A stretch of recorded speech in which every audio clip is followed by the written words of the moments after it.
দুনিয়ার এই ব্যস্ততার ভিতর দিয়ে আমরা যদি মনে করি যে আমি শুধুই দুনিয়া, ভালো মন্দ, লাভ লোকসান, চাওয়া পাওয়া, প্রাপ্তি অপ্রাপ্তি, মনের চাহিদা পূরণ, সবকিছু শুধু দুনিয়া ভাইয়া, বাবা তো আখিরাত কার জন্য? কবর কার জন্য? তাইলে নবীজি সাল্লাল্লাহু আলাইহি সাল্লাম কাকে তাইলে আখিরাত বুঝাইতে চাইছেন? আল্লাহর কোরআন এমন কোন সূরা নাই, কোরআন শরীফের 114টি সূরা, 114টি সূরার এমন কোন সূরা নাই, এমন কোন রুকু নাই কোরআনে যেখানে আখিরাতের কথা, পরকালের কথা আলোচনা নাই।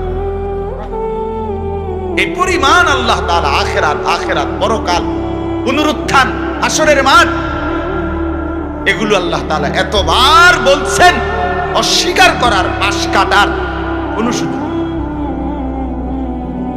সুযোগ নেই।